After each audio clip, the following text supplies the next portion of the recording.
All right, for the ones of you who aren't here today, I already shared some of this with the class that is here. Today's going to be the last day we meet. We're going to cover chapter 16.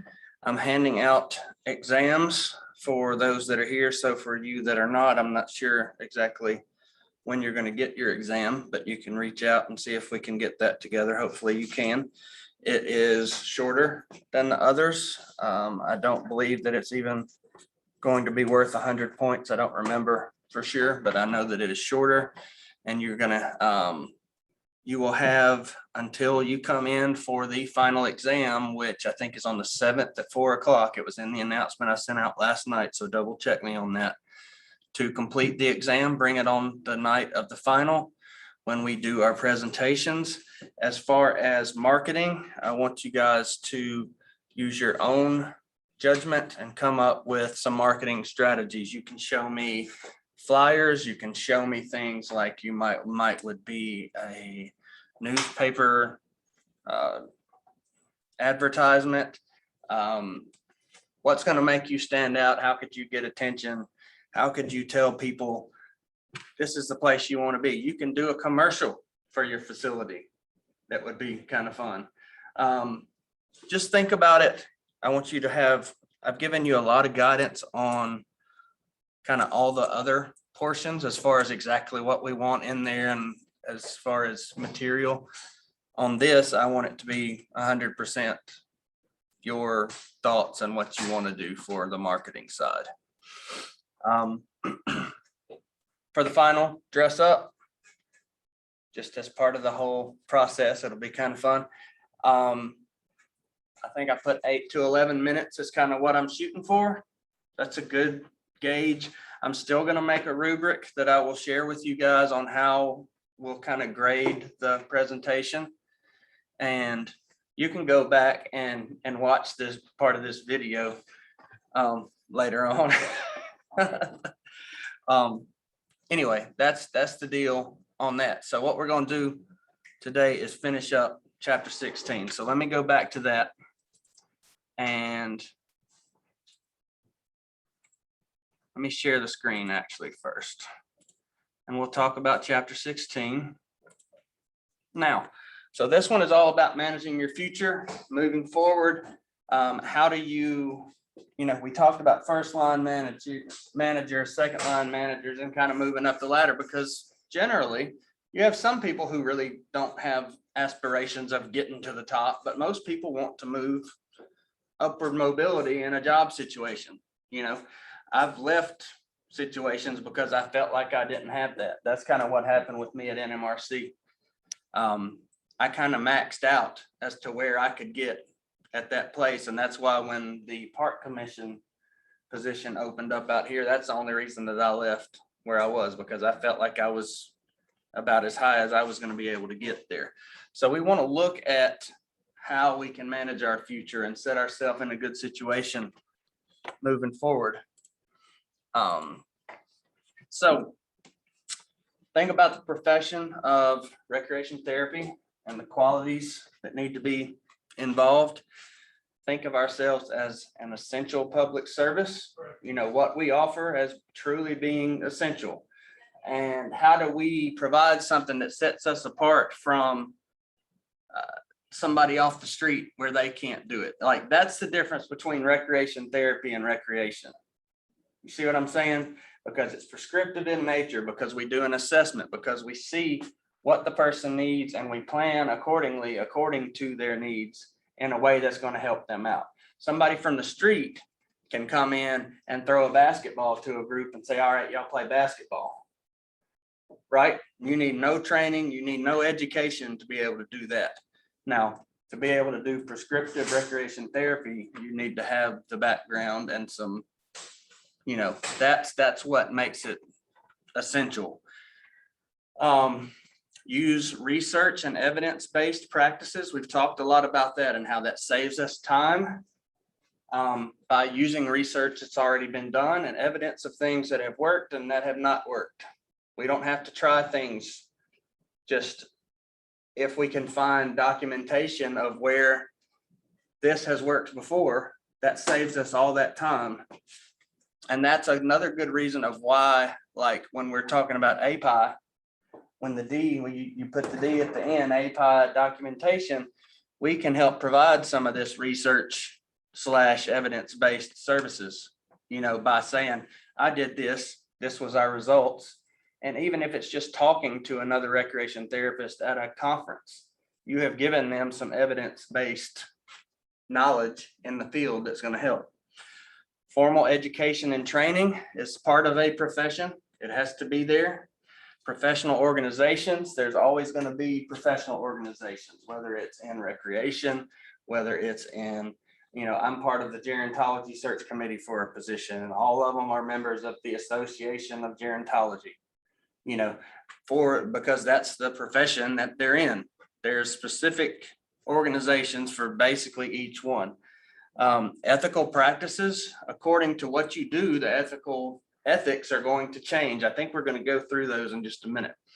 Credentials, CTRS are the credentials for what we're looking for here. That is the credentials for therapeutic recreation. If you, certain states, they also have to have licensure. So they would have that credential as well. And then standards are basically what has to be, what's expected to be upheld in what you're offering, you know. And when I talk about people coming in to check and make sure that you're providing active treatment, that you are doing assessments and individualized treatment plans and things like that, that things that you're offering are safe, you know, those sort of situations, those are the type standards that they're looking at, you know. So as far as ethics, you know, what are ethics? Ethics are basically the values and rights that determine human conduct. What do you do when nobody's watching?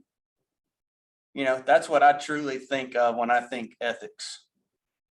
Now, if you're going to be judged on your ethics, people are going to be watching, but you get kind of what I'm saying there. It's you're treating people fairly, you're telling the truth, you're doing these things that we'll talk about on the next slide. By using ethics as a guide, the goal of it is to determine what's good and right to do in a situation based on ethical principles. What is the ethical thing to do here? What's the right thing to do that's going to, you know, not injure my patient, that's going to set them up for the most success? What's the most ethical choice I can make? These ethical principles judge professional actions. A lot of times it says here, it's in the eye of the beholder and it conforms to social norms, while unethical behavior does not. Unethical behavior is going to stick out and people are going to be like, whoa, why'd they do that? You know what I mean? Like, it's just, that's a simple way to put it. Ethical behavior is conforming to what is expected. You know, you're giving your best effort. You're not doing things that aren't evidence-based. You're not having poor lighting in a situation where people are going to be tripping and falling. It's just ethical, doing the best that you can with what you have. So we talked about these in an earlier class, 262. We go over these ethical principles, and they're in ATRA. They're on the ATRA website, actually, which is the Therapeutic Recreation Association. Autonomy, beneficence, and it's going to go through a beneficence, and all these are in the book, written out in more thorough descriptions. Autonomy, we want people to feel like they have a choice in what's going on, that they have a say in their treatment. And by doing that, they're going to buy into what they're being offered, right? If they feel like they're getting to make a choice, if they feel like they have some input into what they're getting and what they're doing, they're going to enjoy what they're doing more. So autonomy, we want to make sure that they realize that they have the ability to say, no, I don't want to do this today. We can't make patients do things just because we want them to, you know. That's autonomy. Beneficence, that's what we're doing. We're trying to provide them with something that's beneficial. That simple. Non-maleficence. You don't do things that are going to harm the people that we're working with. Competence, that's just, we need to be competent. We need to be educated in what we're doing. We need to research. We need to not just say, I think this would be a good idea. Let's just try this. You know, you've got to, if it's leading a ropes course, you don't want to just go out there and say, hey, let's try this. You need to have some training. You need to practice on leading groups before you just start doing that for your job. You gain competence in doing that, and then that's going to make you do a better job. Justice, that is where everybody has favorites. You can't help it. It's impossible not to have some that you like better than others of the people that you work with, especially in a long-term facility. Justice is giving everybody equal amount of your time and effort. Even though you want to hang out with Billy because he's fun and he does everything you want and he's always smiling, and you don't want to mess with Tammy because she is foul and she's always mad and she's going to say, I don't want to do that. You still have to go give the effort to work with Tammy. If she says absolutely not, get out of my room, and you go hang out with Billy for a few extra minutes, that'd probably be okay, because you have done your due diligence to provide justice in working with Tammy. And she was just, her ethics were not good that day. Her fault. Veracity, that's just you doing your very best is kind of what that comes down to. Fidelity. You think fidelity, you think like marriage and not cheating on the spouse. That's not the case in this situation. Fidelity is, if I tell you I'm going to do something, I'm going to do it. That's all it comes down to.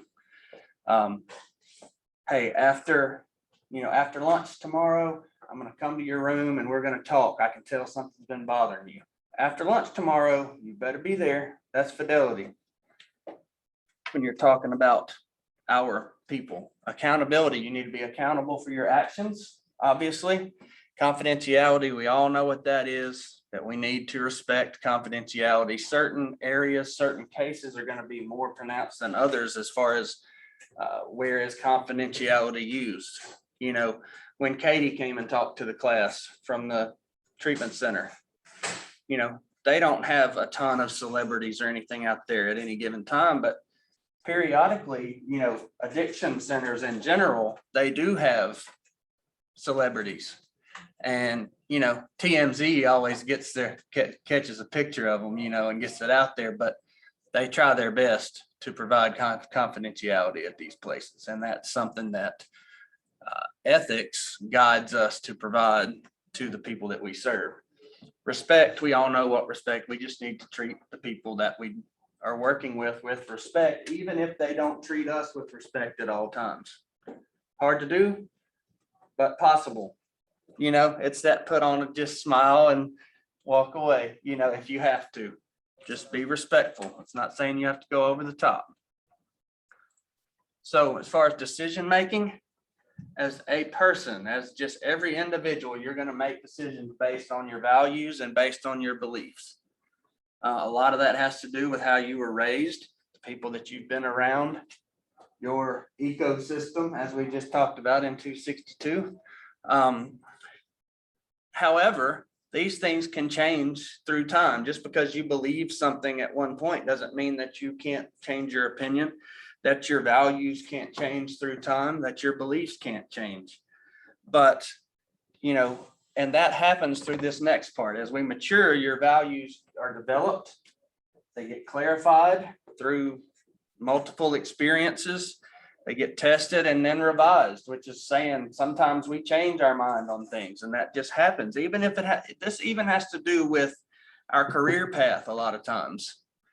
I've had people that wanted to do occupational therapy for sure. That's what they wanted to do. They took a few of the classes and they said, you know what? I want to do recreation therapy. That was a situation of them revising their decision. You know, they changed their mind. That can happen as you move up the ladder too. You can have goals of wanting to be in this position, and then as you get closer to it, you say, look like they work too many hours. I don't think I want that job. You know what I mean? Certain things are going to affect your decisions, but through clarification and time, you will make some different decisions sometimes. Professional values are defined by practice models. We talked about some of the different practice models. Research, evidence, and standards. That's what we need to base our decisions in the workplace as an administrator, as a manager, as a leader, on things such as models, which are paths that we can choose, research, evidence, and proper standards, which are the rules that we're kind of bound to follow.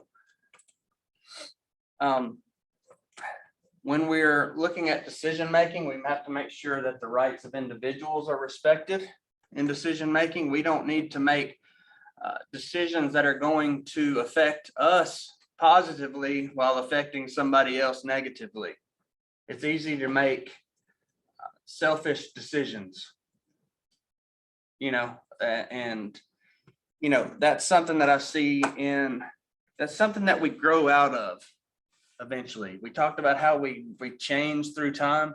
I see my kids make decisions based strictly on, what does this do for me? I don't give a crap about what this means for my brother. I want that.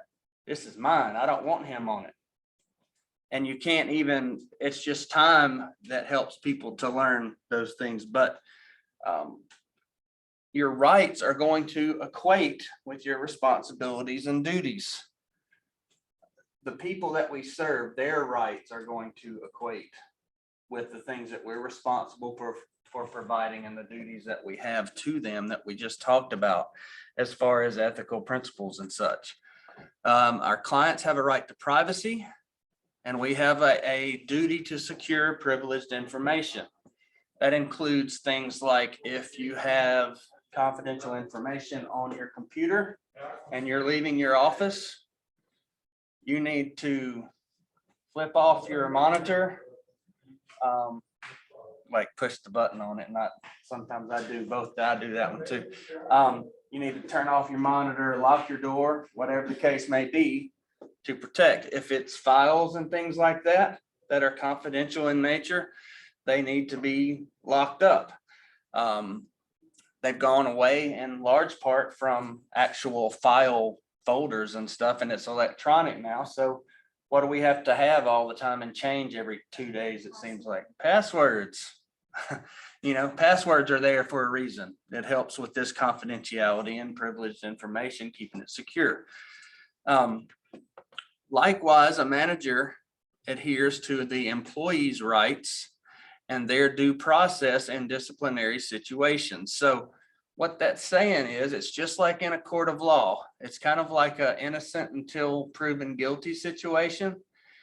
Your facility where you are, and if you're the leader of the facility, you need to put in place a policies and procedures situation for disciplinary action, and it usually, we talked about this before, we're like, what's usually the first step in disciplinary action? Basically, yeah, a warning. You just call them in the office and say, hey, this is what I've been told, or this is what I've seen. I don't want to see it again. Thank you for your time. Send them on. No big deal. You don't even necessarily most of the time have to write anything down, make a note. You might make a note and just have it, but it wouldn't necessarily go in their file. The next step would be like putting an actual conference with you and somebody else present, where you're going to add something to their file where you say, this is what we talked about, and you have them sign it and you sign it, and it will go in their personnel file. Then from there, it's going to be something else that goes in their file, another conference, and probably some time off work. This is just general idea. And then if it happened a fourth time, they would probably be let go, because you would have ample documentation and you've given you've gone through the due process, and that's what it's talking about here. The due process is the policies and procedures that are there for disciplinary situations. And undoubtedly, if you're in a managerial position, you'll be faced with some sort of disciplinary actions where someone is consistently late for work. If it's just that simple, you have to nip that in the bud, because what does that do to morale if you don't do anything about that? What happens? Everybody else thinks it's okay, or everybody else comes in on time and they're mad because you let them get away with it. Why do I need to be here on time if they don't ever have to be here? So you do have to, you're going to be faced with it, even if it's a small thing, just like being on time. And in the scheme of things, that is a small disciplinary thing compared to what it can be.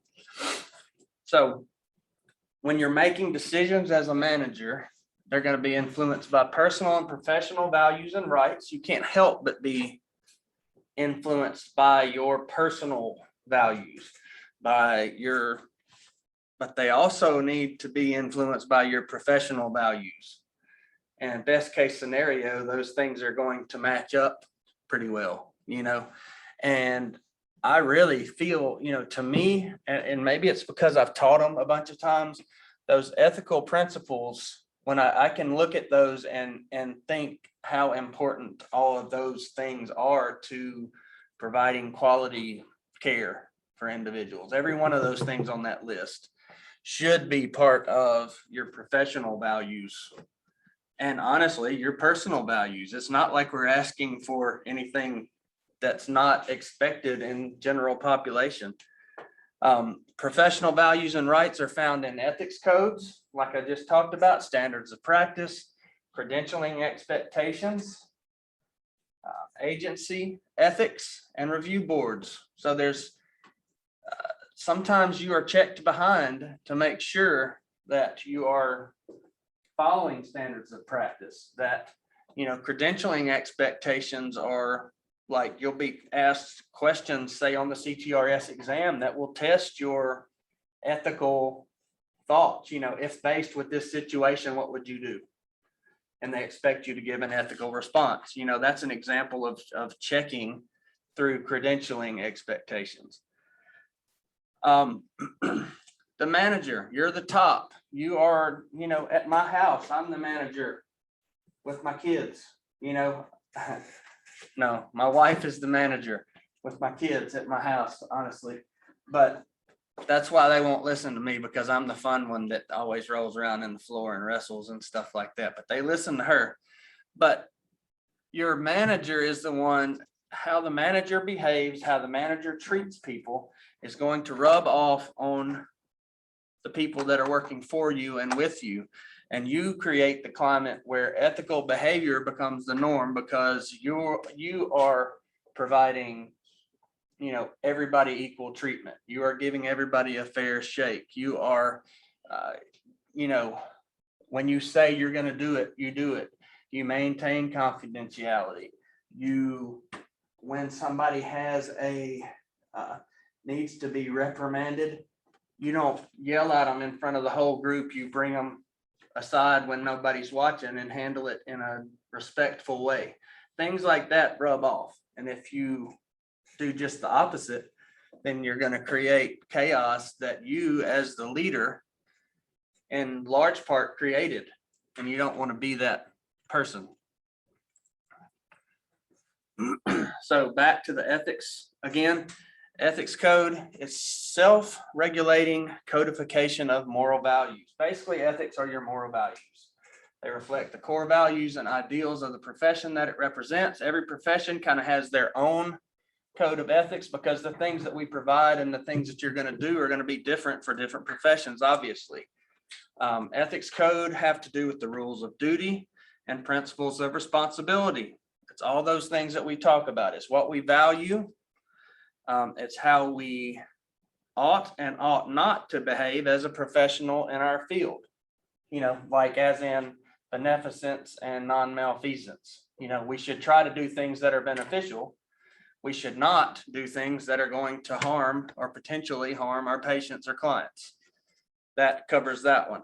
And then there's professional codes of ethics that are set forth like by ATRA, which are the ones that were listed on here, and CTRA, which I'm not as familiar with. So when you're talking about ethical decision-making, the manager uses a professional approach, just like API. You know, I told y'all in some of the very first classes that you took with me, like 262, that this API deal is not, it really does carry over and fit so many different things in life, not just recreation therapy. I mean, when you're solving a problem in general, API fits the bill. And you're going to use something much like that, where you assess what the problem is. You know, you make a plan, you implement it, and you evaluate to see whether it was effective or not. You have a dilemma when ethical principles or values are in conflict among individuals. That's where it gets tricky, when you have two people whose ethical values differ.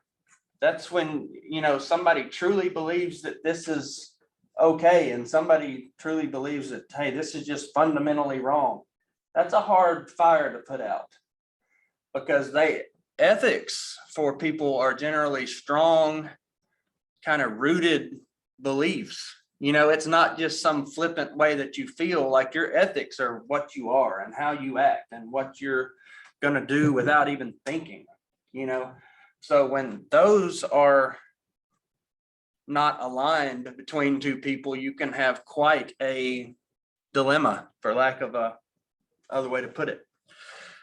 So ethical principles help the manager identify the dilemma, provide moral justification for a decision and behavior for what needs to be done to fix it. You have a set of your own ethics and your own code of ethics that you are kind of bound to go by. And that even, you know, fits in a situation where you're trying to, you know, get rid of a conflict. You're still going to use an ethical way to take care of that situation. So your moral or your ethical decision-making model, or one that you can use to do that, you identify the problem, including decisions needed and the key individuals that are involved. You're going to gather any additional information to clarify the situation. There are some facilities that have people that are almost like, they're like case managers that are there that to actually go out and help do some of this situation, like where they clarify a situation and gather additional information. There's people that have jobs. I don't remember what they're called, but at NMRC, we had those people that they would go, if, like, say there was an allegation of abuse, and that happens at residential facilities. You know, it happens at nursing homes. It happens at NMRC, and most of the time they're unfounded. It's a staff that doesn't like another staff, or they're mad at them because they wouldn't take their next shift for them or something. So they turn them in for abuse. And they have people that work at NMRC that come in and they interview people around the situation and the two individuals involved, and they gather this information to clarify the situation. You know, they are like investigators, for lack of a better word, for that job.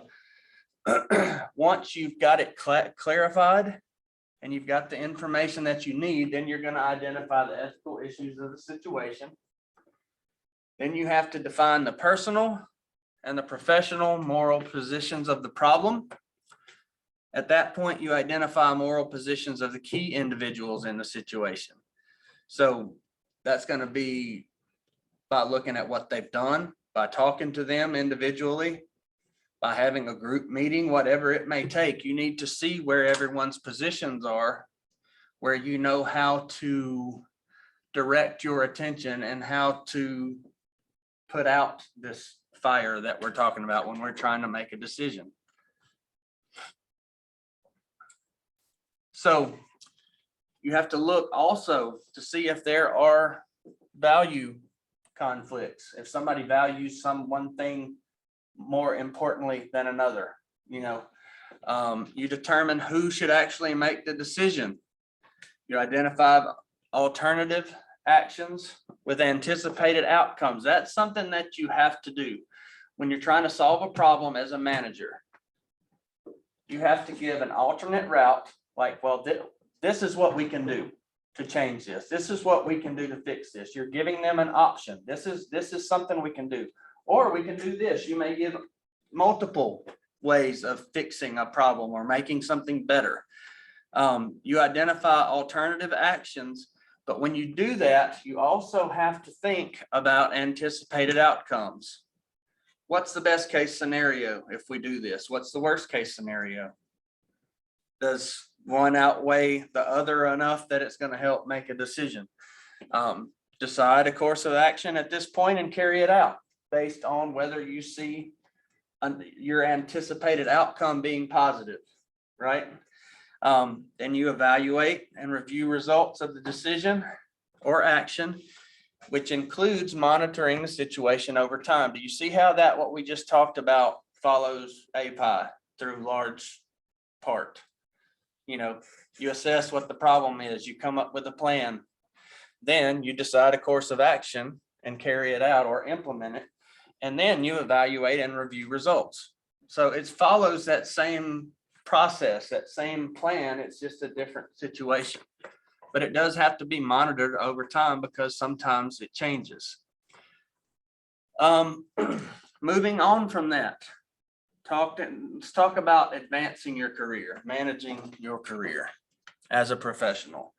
A fully engaged professional is committed to career development. What kind of things play into career development, do you think? Additional training. Yep, additional training. There you go, 2 for 1 right there. What else you think? I think of things like being a lifelong learner, like keeping up with trends in your field. Now, I'm not telling you to subscribe to some scholarly journal and sit there and read it every night before bed. But I'm saying if there's news stories and things that are pertinent to what you do for a profession, I think you should keep up with things like that and read news stories. There's not newspapers anymore. Skim the internet and see if there's things that, apply and things that are changing in your field, and keeping up with new things like technology, stuff like that. Career development is keeping up with everything that you can to be ready to take the next step. It's being engaged. It's doing things like this continuing education throughout your career. You don't just quit. You don't get to the point and say, okay, I know it all. That's when it dies, is when you get to the point where you think that, hey, I don't need to learn anything else. Career planning is intentional use of strategies to achieve your future goals. Those strategies are going to be such simple things as being on time for work, having a good record with the things that you are expected to do, always having a smile on your face, even when you don't feel like it. Those things are decisions that you make. That is, okay, I'm not a good butt kisser. Okay, some people are made to be a butt kisser. I've seen it work like at NMRC, and I'm about to talk bad about my old workplace. I got to a point where I wasn't going any higher because I wasn't going to get my nose brown to do so. I wasn't kissing any booties, okay? And the ones that were moving up the ladder out there would make you sick watching them kiss butt, okay? They were using some career planning and intentional use of strategies to achieve their future goals. Okay, that's not one that I recommend, or one that I can't even fake it, y'all. Like if I don't really like you, it's almost apparent. Like I'm just not that person. So, And I think that's the case with most people, but some of these ones can really do it. That's a good example of using strategies to achieve future goals, not the kind that I recommend. You know, I think the ones like I was talking about, like being on time, doing exactly what you're asked, going above and beyond what you're asked. Those things help you to move up the ladder, right? That will help you to advance your career. Asking, hey, what else am I doing everything that I need to be doing, or is there something I could do to improve my job? Because I'd love the opportunity to move up out here. Asking your supervisor along the way, things like that, that goes a long way, because when a spot opens up, they say, hey, he came to me and asked me what he could do to get better. You know, nobody else did, you know, things like that matter.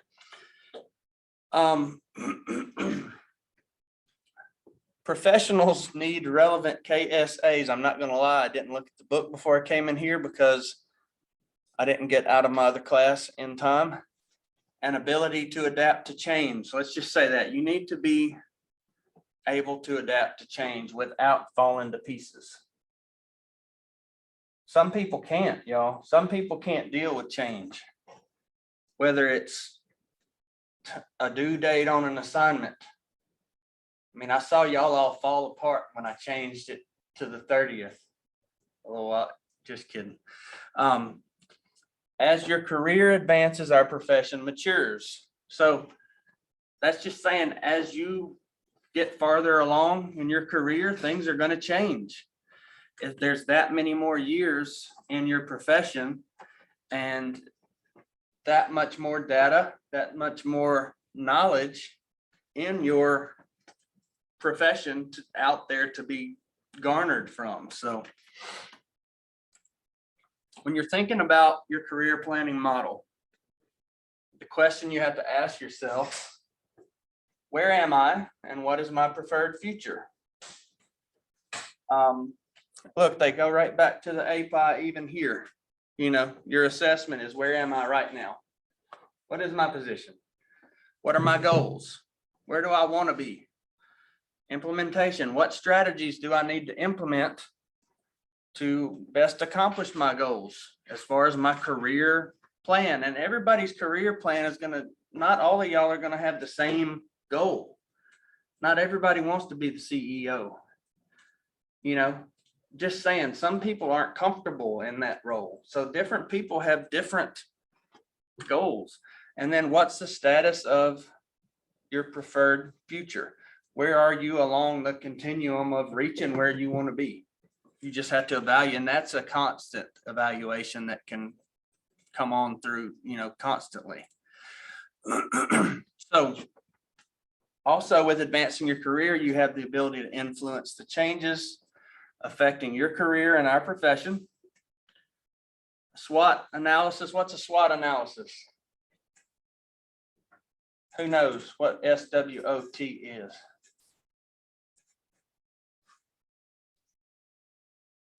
Strengths,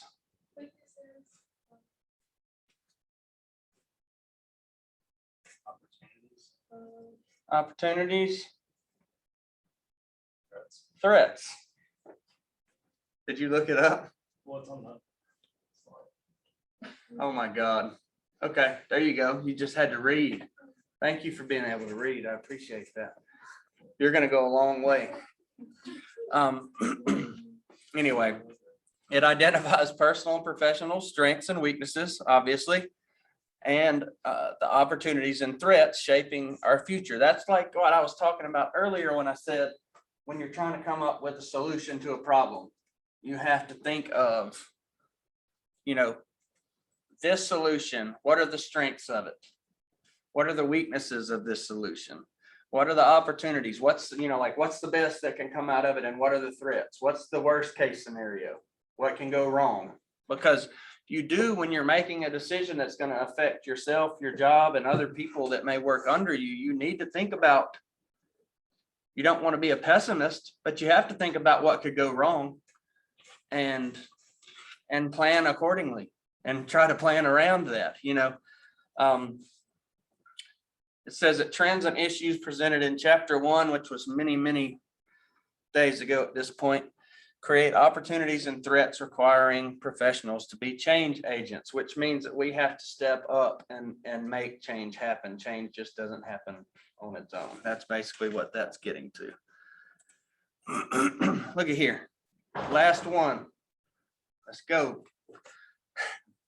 The SWOT analysis, when you're managing and advancing your career or looking to do so. Identify personal and professional strengths.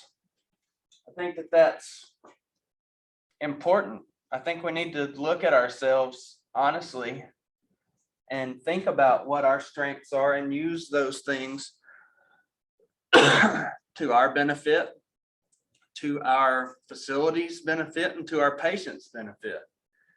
You know, some of the best people I've ever seen work with clients may not have been the most educated, but their strong suit was building that bond with the clients where they absolutely trusted them and they could get people motivated to do things that someone who had tons of book smarts and no personality could ever do. You know what I mean? Like, so we have to find out where are our strengths. They may be things like computer skills, how motivated you are to succeed. I mean, you have to look inside and think to yourself, how motivated really am I to move up? Because that's going to affect how hard you work and how much effort you put forth, you know, and you set the tone.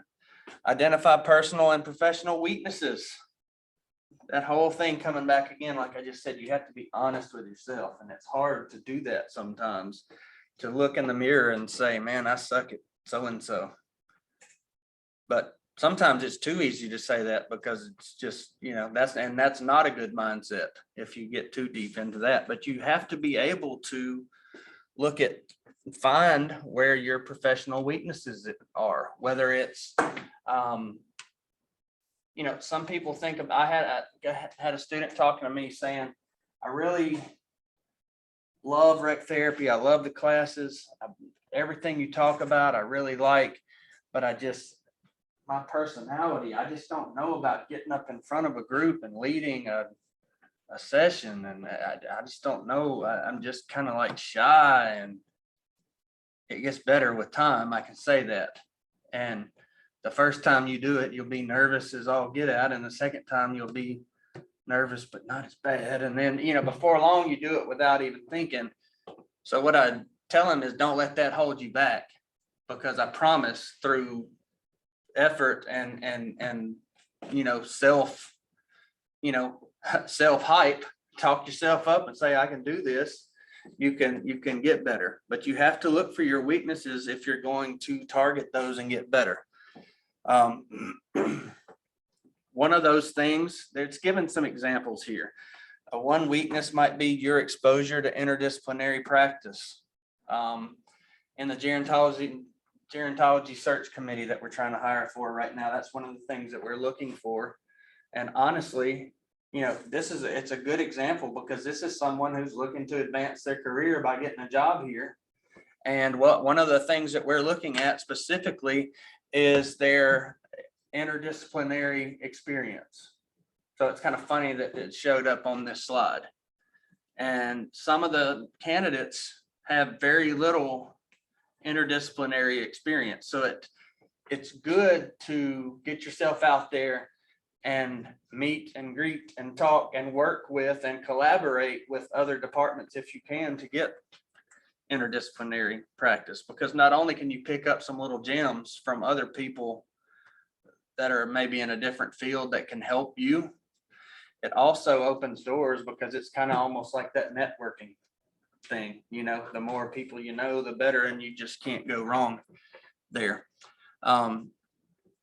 Global and professional opportunities and global and professional threats are also things that you look at. Like, our stakeholders are going to come to us, some of them, or their family members, if not our direct clients or patients, are going to be worried about the safety and security of their loved ones or their self. And they need to realize that they will be taken care of, that they have safety and security. And if you're shown to be a leader that is going to have a team that's going to provide those things, then that will help you to advance your career too. And I think that is the end of this. Do y'all have any questions about your presentations? I have a test for everybody that I will hand to you right here. You will take it with you today and bring it back on exam day. If y'all get hit by a car, I expect y'all to still be at the exam date and time, ready to roll, because it's, you know, I'm giving y'all from now until off. So let's make it for that. Let's make it fun. Let's have a good time. And if you have questions along the way, email me, ask to come visit, whatever you need, and I will get y'all finished up. But otherwise, y'all have a wonderful Thanksgiving break. I will see you guys on exam day. Be looking for any, still watch your email in case I need to send anything out, okay? And you can just be sure to just grab one, because it seemed like there wasn't a lot. I said, you get back, but I meet you on Zoom. Yeah, okay. Yeah, that'll work. We'll zoom you in if you get hit by a car. Sorry, that was on my mind. I have a friend, well, a husband of a friend got hit on their bike out here the other day, and that's what made me think about getting hit by a car.